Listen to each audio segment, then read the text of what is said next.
coming out tonight. We're so excited to be hosting Jason Zinoman and Merrill Markoe tonight for the paperback release of Jason's New York Times bestselling and New York Times notable book of 2017, Letterman, as they talk about the life and legacy of David Letterman.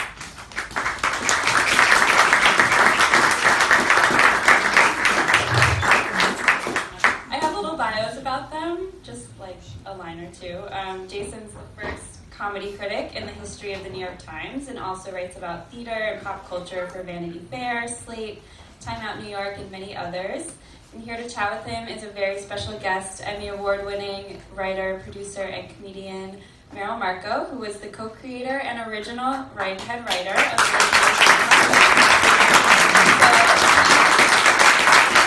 you guys already got it. Welcome these two wonderful writers.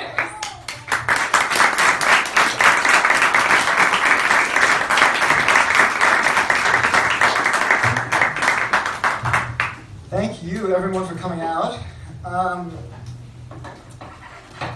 When I started working on this book, I had one simple goal, which to never be at a place where I was asking friends and family to come see me read books in a bookstore. And I've succeeded so far. For a hardback release, we showed Cabin Boy, Chris Elliott's movie, and this for the paperback release, even better.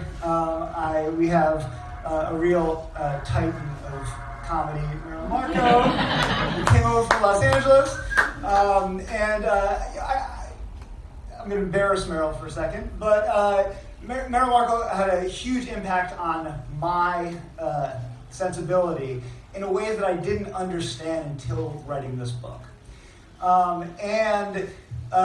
Through kind of getting to know her and talking to her as a source, it's been a pleasure to sort of hear that voice from my childhood, the voice of late night, it's an argument of my book that a lot of the things that made that show so innovative and so important come from her. And talking to her sort of backed that up. Now, her career is huge and varied, and she's a comedian, a writer, an author. She's written for places like Moonlight, Sex and the City, Newhart. I didn't realize she was in the second episode of Friends until recently. And she has a stack of books, and there'll be many more, all of which you should get. Novels, Psycho X Game, Walking in Circles, collection of essays. I'm going to cover a lot of territory and show a few clips that zero in on what I mean by her being important to what made Late Night different. But I want to start with, because something in the paper today where Mitzi Shore, who was the founder of the Comedy Store, died. And the Comedy Store is where Merrill did stand up in the 70s, where you met Letterman, which is also just one of these real fundamental key training grounds in comedy. And I know I wonder if you could say a little bit about what Mitzi was like. Well, for me, Mitzi had a varied effects on whoever. It depends on who you talk to. With me, and with Garry Shandling, she didn't think that anybody who was also a writer should perform. She thought those were separate things, and if you were a writer, she didn't book you as a stand-up. So that to me didn't really endear her to me particularly. There was some old vaudevillian idea that stand-ups hired writers and that writers couldn't be stand-ups, and so I'm not that crazy about her. And now she's gone. So that was excellent. Good start. When I talked to you, when I asked you about your stand-up in the 70s, you said to me, my persona was not particularly gelled. I was having a hard time figuring out who I was allowed to be. Yeah, there was a thing. I think all women lately have been reassessing what your life has been based on what we now know we're allowed to be angry about, and we're all really angry. But there weren't a lot of women in stand-up, and there wasn't really any models per se. The person I liked most in stand-up was Lily Tomlin, and she wasn't really a stand-up, she was a monologist, and she did characters, and I knew I couldn't do that. Then there was Joan Rivers, of course, but she didn't really remind me of me or anybody I knew, so they were just sort of what Phyllis Diller didn't look like anybody. There wasn't the female equivalence, particularly of the hip male guys at the time, and there was just a lot of weird stuff about a woman on stage. You wondered whether or not you were being off-putting. You realized that they didn't. Well, here's a good example. Is, for instance, the one who was the most accomplished of all of the women that I knew at the time was Elaine Boosler, and she couldn't get on the Tonight Show because they kept saying she was threatening. Threatening. She's like 5'1". She would really put on a lot of makeup and do her hair, and she'd buy a special dress, and they were calling her threatening. And it was because she had too much of a real specific point of view. So, Elaine Boosler, people talk about Elaine Boosler as being like at the time, the fact that she should have become as big as Leno and other people. She was very big at the time. She was. What was she like to see her in the late 70s? She was really good. She was working very hard to not. She and I both, we were very good friends at the time, and we didn't like self-deprecating comedy. We didn't want to hear women go, "I'm so flat-chested that everyone throws up when they see me." There was a lot of that kind of thing, So we were both. She was the first woman, I think, who was doing gender neutral, kind of just political material, and I was doing sort of more weird, abstract more kind of Stephen Wrighty kind of odd thoughts and stuff. And so you were at that time you were friends with Andy Kaufman, or you worked with Andy Kaufman. One thing you told me is this was the period when Andy Kaufman was wrestling, or maybe a little before that. And no, it was right at the very beginning. It's the weirdest thing. When I moved to LA, I fell into the middle of a pile of the most neurotic stand-up comedians in the world, like Andy, and then Robin Williams, and then Garry Shandling. There's all these, and then eventually Letterman. Just all the primo neurotic. You wrestled Andy once, no? I didn't wrestle Andy. No, what he was doing was he was doing this show at midnight, and he was calling me his writer. And I was not his writer because nobody wrote for Andy Kaufman. No matter what anyone tells you, he was coming up with all of it on his own. He was just a one-man band for weirdness of his own sort. He knew what he wanted to do, and he was doing it. But he was doing this show called Midnight Snacks at midnight at the Improv, and it had this most hilarious talk show setup, which was it had a desk that was about 2.5 or 3 feet above the guests. So the guests were... and he'd go, "Oh, so I hear you have a new book out." Yeah, it's kind of brilliant, actually. And I wrestled a woman. He had me on as a feminist, and then he had her on as somebody who was the opposite of a feminist. And he said, "Well, I don't know how we can resolve this unless you wrestle." And then we wrestled. Did he choreograph it, or did you? No, we just wrestled. I in the middle of the night, I think of that. Did that really happen? Did you wear a wrestling getup, or was it? No, I was. I don't even know what I wore. I know it happened. And I think there's video of it somewhere, but I. By the way, before Merrill went on, we were talking up front, and someone mentioned Hell's Angels, and she mentioned that she was at Altamont. So clearly, she's lived an incredible life. I went to everything of that era. I went to all of them and left them all early. I'm kidding. But you worked with Andy then on the morning show. Now the legend has grown up about Andy. And he's, there's 20-year-old comedians who are trying to do Andy Kaufman all over the city. And there's the sense that what he did was sort of incredibly calculated. It was incredibly calculated. He knew exactly what he was doing. He was the strangest human being. I mean, I was kind of fond of him, but he used to phone me at night and talk and talk and talk and talk. And then the next day I'd run into him and be like, "Does he recognize me?" Sure. I think he did. I mean, he did, but he was really odd, and nobody ever really, I couldn't, maybe it was Spectrum that we don't, Right. we now refer to it as. Now, before you wrote comedy, you were a painter, or you are a painter, you were a painter, and you taught art. I'm curious if your work in fine arts informed your comedy. Yeah, I think there's a lot of I think so. The early show looks very art school to me. It's got a lot of art school touches to it. It's full of ideas just for their own sake and visuals for their own sake, and it's the kind of thing that you learn to love when you're in art school. So one of the things is that the show is often playing with point of view and perspective, which leads to sort of to the first clip I want to show.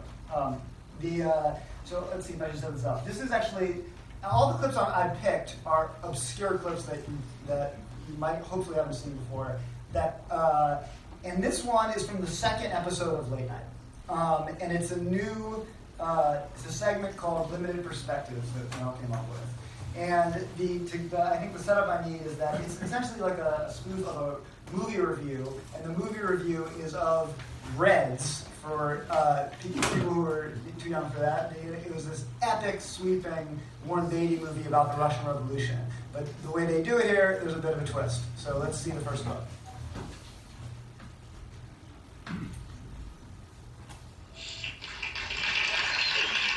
I'm proud this evening to introduce a new feature on our show that we're calling Limited Perspective. In it, we are featuring discussions of popular media events from particular points of view. Tonight, I'd like you to meet a dentist from here in New York City, Dr. Norman Kaufman. Dentistry since 1946. We asked Dr. Kaufman to attend Warren Beatty's new movie, Reds, and let us know how it looked from the dentist point of view. In the making of the motion picture Reds, the producers have gone to a great expense to create the illusion of authenticity with respect to architectural details, style of dress, means of transportation, and so on. But one cannot help but notice a notable failure in the attempt to produce realism in the movie. The story takes place at the beginning of the century, when dental methods were relatively crude. Yet the stars of the film, Warren Beatty, Diane Keaton, Jack Nicholson, and so on, are seen displaying near-perfect dentition with respect to color and shape and occlusion and gingival health and general aesthetics. And this would have required the use of acrylic veneered gold, porcelain fused to gold, porcelain alone, implants, and a host of other methods that were historically not available at that time. Okay, Dr. Hoffman, how was Jack Nicholson in the film?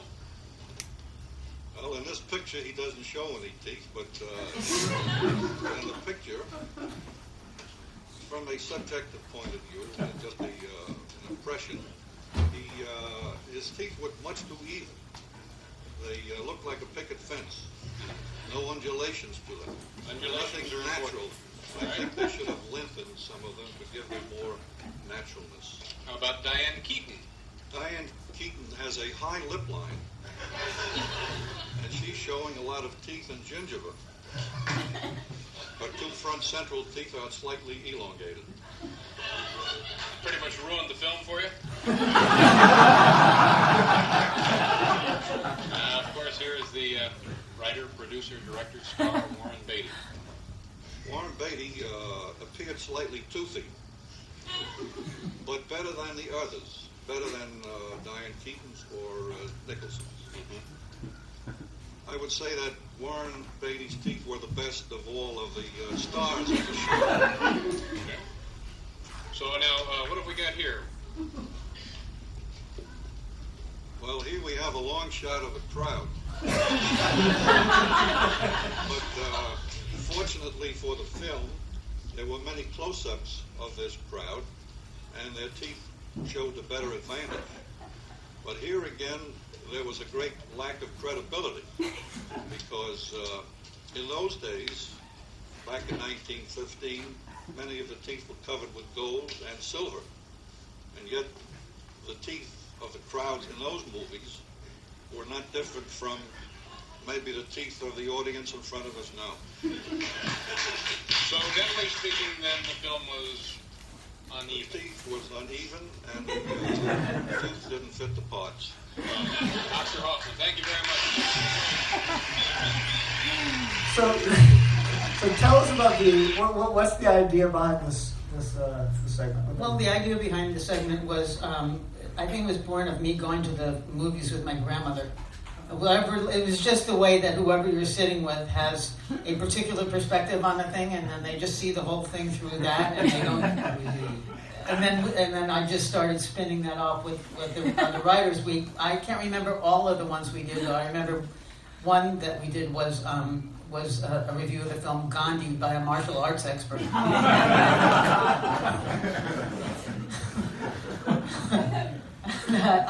I can't remember what the other ones were. Was that an idea that started in the morning show? No, this segment was never on the morning show. This one was special for the night show. Now, one of the things about this, which is also characteristic of the morning show and the early late night, is you're using a real person with a real face for purposes of comedy that are, I mean, I don't know how scripted it is. Well, I think what we did was we just interviewed him.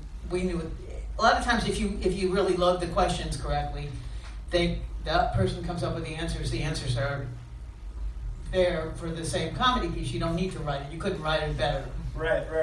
So what is it? This is one thing that is really ahead of your time, is how much you're using real people for comedy bits. What is funny about real people? Well, if you see it that way, life is really funny. If you don't see it that way, it's really horrifying. But I just have always found that to be, it's the stuff of novels, it's the stuff of literature, it's people as themselves are great entertainment if you figure out how to present it. You can't just, I always felt like when you did the remotes, if you really loaded the premise correctly, and you loaded the questions correctly, life just explains itself funny. Right. I mean, now you're in Conan and Daily Show, you see these kinds of remotes all the time, or they turn real people into comedy all the time. Back then, I was thinking about it, that there's Albert Brooks' Real Life, which is sort of satirizing reality television before it. But that was entirely scripted. Right. But I wonder if that, and then I think there was a reality show about real people. Yeah, that was awful. Right. That was a terrible show. Was that movie? Did that movie mean something to you? Albert was. Yeah. Everybody loved Albert. Most of the comedians at the time, he was the greatest. But it wasn't really the kind of stuff we were doing with this was different. You know, it was weird. At one point, when the show first came on the air, we were getting a lot of crap from people saying that we were making fun of people with accents. But it was actually 180 degrees from that. I remember thinking, because I would be walking up and down the streets of New York, looking for places where we would take the camera on the remote shoot days. And I was devoted to the idea that whoever and whatever was there, if it was a piece, they were the piece. So the fact that there were people with accents and stuff seemed to me like a thing that you never saw on TV that you should see on TV, because they lived a block from the TV station. Why are they not on? Why is it always those, you know, at the time TV was really hacky and slick and depressing in that one kind of formulaic way. So we were really interested in not doing that. Well, one exception, right, there was in the early 70s, American Family, which was... I loved that show. That was a great show. You did? Yeah. What was it about that show that you responded to? That was real people. The first reality television. Yeah, that was the first reality television. It was utterly riveting. It was riveting in the way that any good documentary is, but it was revealing itself as it went along. They followed a family. And whatever happened, Albert was using that as the thing that he wrote. Was this thing called? What was this thing called? Real Life. Yeah, he was using that. So in the course of watching that show, which was on PBS, it was going on just once a week. A kid came out of the closet. You know, it was a lot of life that you never saw on TV, and I think they took a long time to shoot it. A family got divorced. It was stuff you hadn't really seen. It was darker and more peculiar than what else was on TV, which was all these awful comedy variety shows that I'm sure Mitzi Shore really liked. So now the remotes, which were going out into the street and talking to people and turning into comedy, these were much harder to do back then than they were now, where you can edit on your computer. Well, No? yeah, one of the great pleasures for me has been owning my own editing equipment. I'm still not over sitting and editing for that show. We used to, I would way overshoot, because I would always know what the premise was going to be, and then I would always know what the questions were going to be, and where the comedy was going to be, and I'd shoot for a 4-minute piece, I would shoot an hour at least. And then I would go through all the footage and assemble it the way that you would a script and figure out the voiceovers and everything. But those editors were so slow. They were union guys, and I'm not sure what the difference was between that equipment and what Apple later gave me on my desktop, but it would be sometimes 2 days for a 3-minute piece. 2 days. long Wow. days of sitting there Wow. with somebody else and you with a time code going, 2 more frames. No, it's 2 more frames than that. Well, just 1 more frame. Now, can you take it back a half a frame? It's such a great pleasure to just do it yourself. Right. Okay, so that's a good segue to the. So I wanted to find an early remote. Probably the first one that was really hit hard was the Alan Alda one. Is this as loud as the sound gets? Yeah, I'm afraid it is. Yeah, people are in trouble hearing it. Yeah, well, we'll maybe do what we can. Oh yeah, is that what it is? Oh, we could try. Okay, where's this speaker? Oh, well, it's here. It's like it's like coming out of the computer. So like we don't have a thing to connect it to the audio over there. Unless the thing will reach. Can I pull the microphone?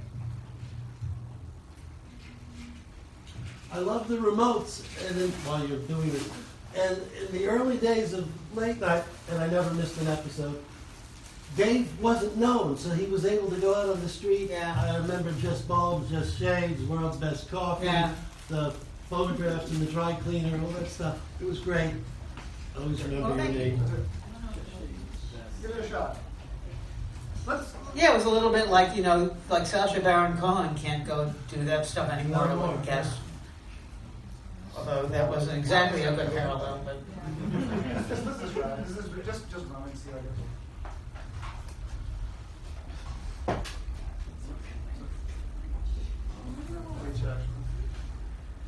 Mr. Curious. So, anyways, this is the a lot of these remotes came from, right, Merrill. You'd say you would get the phone book. Yeah, I used to read the phone book. I can't even imagine how much easier it would have been to be able to just Google stuff. I used to just read through the whole phone book. I went from A to Z looking for things that you could ask questions about. Because that's one thing that I must give myself. I have questions about everything. So that's where they were coming from. This is an example of one of those. This is a man named Jimmy. Thank you so much. Welcome back to the show. Boy, we're having plenty of fun here. This is it. This next thing, ladies and gentlemen, we're staying up for. Let me just pause here a second while you phone the neighbors. And later in the show, fascinating gentleman, St. Jimmy was here many years ago. Sorry. This next thing, ladies and gentlemen, worth staying up for. Let me just pause here a second while you phone the neighbors. And later in the show, fascinating gentleman Ron Luciano, former Major League umpire, and Gloria Steinem, who I believe was also an umpire for quite a time. Get ready. Everywhere you go in this country, you'll find businesses named Jimmy's. Just play along. In New York City alone, there are over 22 different business enterprises named Jimmy's. There's Jimmy's Coffee Shop, Jimmy's Hair Salon, Jimmy's Bar and Grill, Jimmy's Body and Fender. We went out to file I knew that because I read it. profile of the man behind the biggest franchise of all. And now, a portrait of this man, Jimmy. We're here at Jimmy's Cafe and Restaurant, 126 Pearl in the heart of the financial district. This is Bridget Corey. Bridget, tell me about Jimmy. Jimmy's? Jimmy. I never met Jimmy. Jimmy was here many years ago before I came to work here. Heard stories about the man? No, I haven't really. I don't know anything at all about him. You don't know if he was a nice guy, a mean guy? From what I hear, I think he's a fairly interesting man. What we're beginning to find out is that Jimmy is a man of many hats. We're here at another one of his interviews. Jimmy's body and fender repair. In your estimation, in the 10 years that you worked for Jimmy, does he prefer repairing bodies or fenders? Bodies and fenders? Right. Richard, how does Jimmy feel about world affairs, politics, economics? Well, you definitely have its opinion. Would you describe Jimmy as being a guy for the 80s? Oh, definitely. He's a male guy. Jimmy is a male guy. Restaurant, Madison Avenue here in New York City. This is one of the owners. You know Jimmy? Yes, I do. Well, what would he do for fun? What was his idea of a joke? Joe, make fun with customers. Tall, dark, black hair. Thought we'd check around the neighborhood and see what Jimmy's neighbors what can you tell us about Jimmy? Oh, Jimmy owns a restaurant coffee shop next door, and he's a small man. How small? About a couple of inches taller than I am, about this size. Nobody really knows who Jimmy is. Trouble with parking? You answer that question. He's got more tickets than I have hair on my head. Have any anecdotes about Jimmy that kind of legendary around the restaurant now? He would never work. His partner was here. And when he was gone, the business would just run without him as if he wasn't even here in the first place. So that's the thing the business was named after. Were you here when Jimmy invented the famous breakfast special? Hardworking and unreliable. Jimmy cuts hair. Jimmy strikes me as a very spiritual person, and he sees things from a very personal point of view. So, what have we learned about Jimmy, the man and his restaurants? Seems to be well-liked, friendly guy, family man. Hardly ever around, though. Kind of guy, the more you learn about him, the more you want to learn about him. Jimmy. Perhaps another Howard Johnson? Well, we don't know, but we know you enjoyed this valuable insight.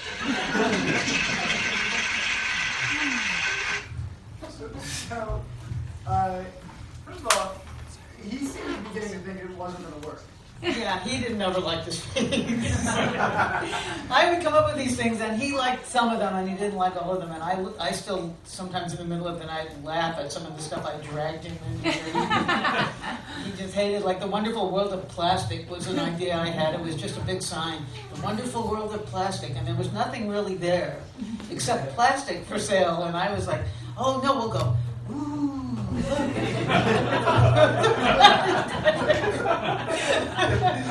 was like, can we get out of here? But did you know, like, in this thing, you sort of create this whole fictional character of Jimmy. Did you know what you were going to get before you started? Yeah. As if you did? Well, I assumed it was going to be something like this. Yeah. I didn't know it would ever hit the air. Now, do you have a favorite remote? No, but you know what else is an amazing one that I made him do that I think aired? Well, actually, one thing that was really, is too bad that it doesn't exist for public consumption anymore, is when it used to be 42nd Street, and it used to be all those kind of S&M parlors and nudie places, and we used to go there and goof around, and it was hardcore awful. We would be there with the camera, and in fact, I walked into one place, I thought of this last night when I was listening to Comey talk, a social club, and it said so-and-so social club, and it was a mafia den, you know, and I came in with the camera and went, is it right if we talk to you guys? Nah, get out of here. I had really no real picture of what I was wandering into. The same was true of, I dragged Dave at one point to a porno palace that was having a wine and cheese service. I just thought it'd be funny to just go, what kind of wine do you have? It was sleazy and it was awful.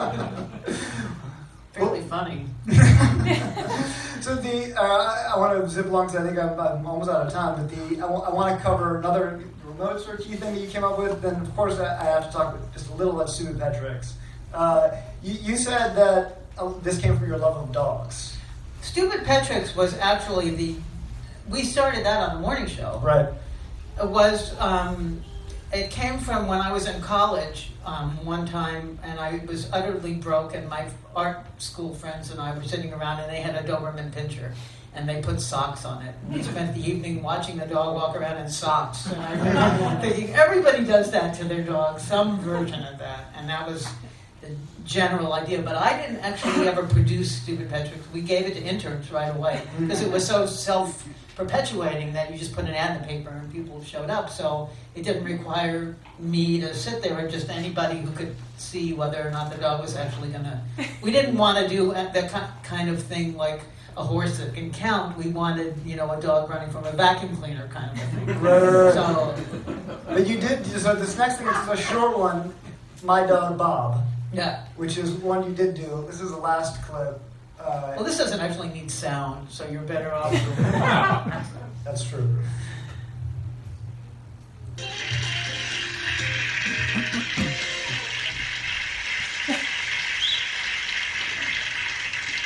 Hi there, and welcome back to the extravaganza. When you work in television, everyone submits things to you, and this next piece is by my dog, Bob. I promised him I'd play it. He's a nice dog, but frankly, he's not much of a filmmaker. I apologize in advance. And now, a film by my dog. I'm sorry.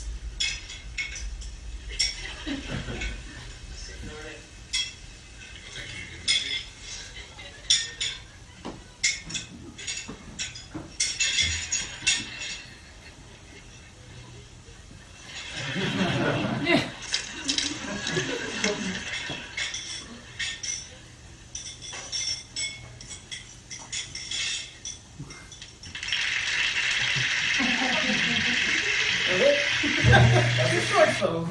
So this is a just crazy thing to see on late night television. What is Well, the thing that is amazing about it when I think back on this, because everybody didn't have a camera on their phone then, and I was ground zero for dog movies. That is such a weird thing for me to say. It sounds like I'm being an egomaniac, but you had to have a job on TV, and you had to have access to a crew and editing. So unlike now, where you can just shoot whatever you want on your phone, and you can edit it yourself, you had to be on a show to make that and put it somewhere where anyone would see it. There was no YouTube, there was no internet, so it's very weird.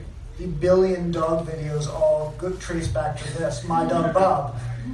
Sort of, yeah. I mean, because one thing I was looking over transcripts of our interviews, and there's one sentence you said, I really like to think about what dogs think about. They share our furniture, they're sharing your kitchen floor, but they're living on Mars, really. They have a whole different point of view. And I like to imagine what it is. That makes me laugh. Yeah. Why does that make you laugh? Well, it's a different form of limited perspective. Right. Yeah, I just like to imagine. I mean, I spend so much time with dogs, and I like to imagine what it is they think I'm doing. I have a feeling that if you could actually get them to talk, and they'd say, "What does she do all day long?" They'd go, "Nothing." They can't possibly understand what you do. They think that, I guess, all day long I'm waiting for that walk I'm going to give them. We both are waiting, and then we wait for that perfect moment, and then we all go off and we'll come back and wait some more. So I'm going to open up to questions in this, but I want to ask just a little bit about comedy today. Are there things, shows on now that you really love, that make you laugh really hard? Yeah, what would they... Oh, you know what? I like The Good Place a lot. That's, I think, really, really well written. What else? What is something like do you watch Nathan For You? Yeah, I think he's great. You think he's great? Huh. Yeah, I think he's a relative of Definitely. late night. Yeah, for sure. But he spun it his own way in a really, really great, brilliant way. He has a much bigger budget than all of late night ever had when we started. Right. No drones back in your. He had a drone. Yeah. He has a pretty sizable budget. I mean, but he's got a great imagination. He really does a nice job on that. Now, you wrote a episode of It's Garry Shandling Show, and you're in the new documentary about Garry Shandling. I'm curious, people compare It's Garry Shandling Show to Late Night in some that it was sort of commenting on the form. Yeah. Do you see any similarities between those two shows?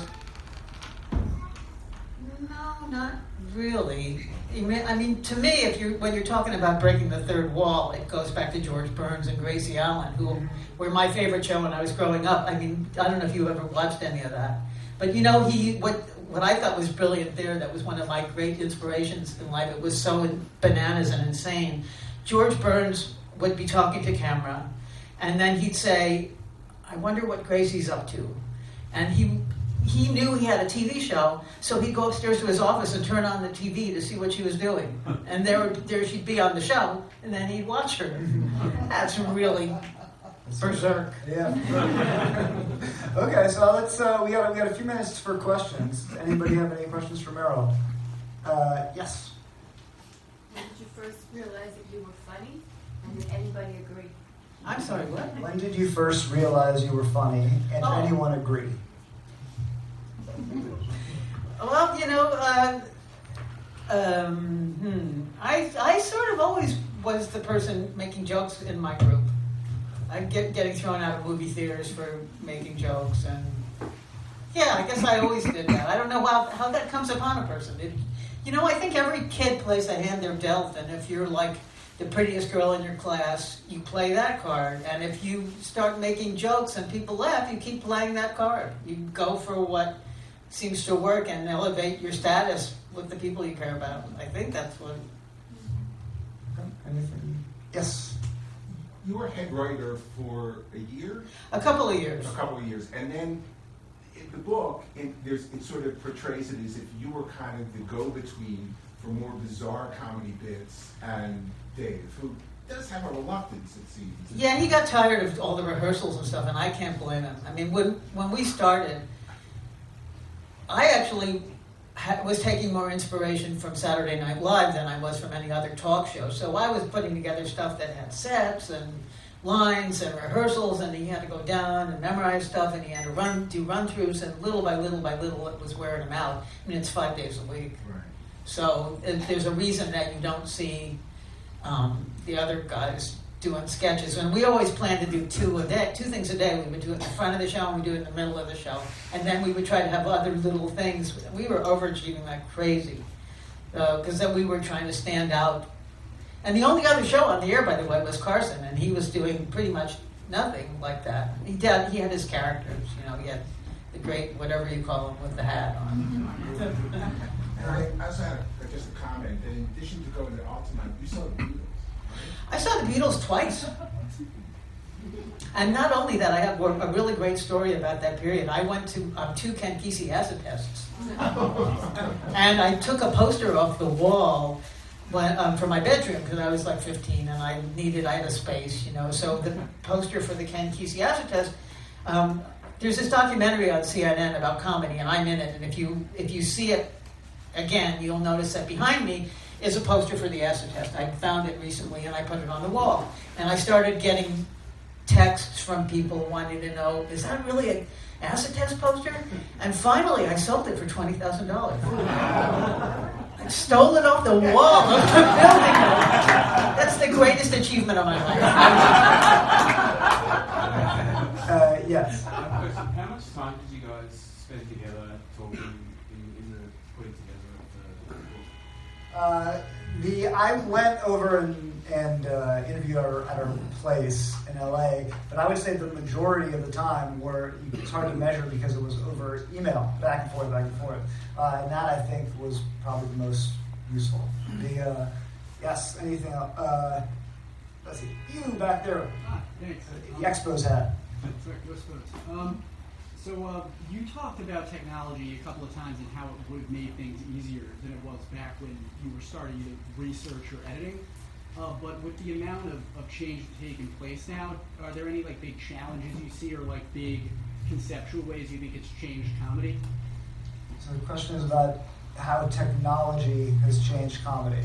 Well, I think it would make the research way easier. I mean, that right there, the research wouldn't be local. Like, I mean, I used to just walk up and down the streets of New York, and I guess I would still be doing that because I had to figure out part of my job in addition to head writing is I was in charge of those remotes. So I would be out walking up and down and driving around looking. I always had to go to the places before I agreed to take the host there for fear of the host not really being pleased when we got there, and it was a nightmare. So I'd have to preview it, but I could have, I think, done that research way easier if there had been Google Maps or, yeah, I can't even imagine how much easier it would have been. It would have been great. Maybe two more questions? Yeah, you.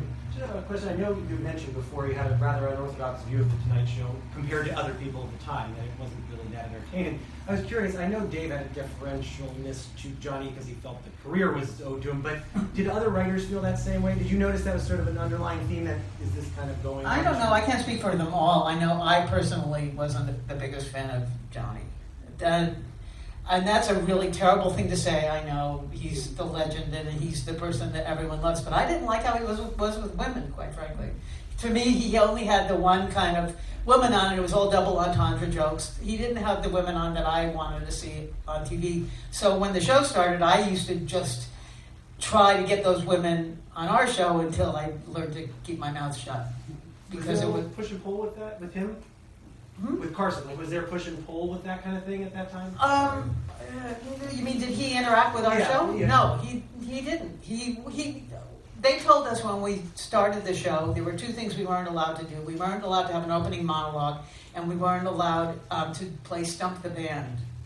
Nobody wanted to play Stump the Band. That was okay. And instead of the opening monologue, we were calling what Dave did, which was more or less really an opening monologue, was what we're calling it opening remarks. So it was one or two jokes, and then you go over to the desk and you do comedy at the desk. So that made it okay. Yes. What are you working on now, and will you ever publish your diaries? One of my favorite parts of the book was when Jason recorded. Oh, those I'm not going to publish, but I just sold a graphic thing yesterday. It's not really a novel, it's sort of memoir, but it's my 8th grade diary. So it doesn't have those diaries in it, but it's got every single thing I did in the 8th grade in it. And you can imagine how interesting that is. I was the person who was going on to sell a poster for $20,000 a certain amount of years. So Who's doing the art for it? Who's doing the art? I did the art. Oh, you did the art as well. Oh, wow. Look out, yeah. Your line when the news of the intern affairs broke, your line, Dave promised that I was the only woman he would ever cheat on. It was so fantastic. Did you come up with it right away, or did it? No, I worked on it. I knew I had to say something, and I wasn't going to say anything. I thought what's that thing about the better part of discretion, valor? I was going to say nothing, and then I thought, Dorothy Parker wouldn't say nothing. So, well, thank you. I worked on that for days. That's a good place to end, I think. Thank you for coming out. Thank you, Merrill Markoe, for coming here. Signing books out there.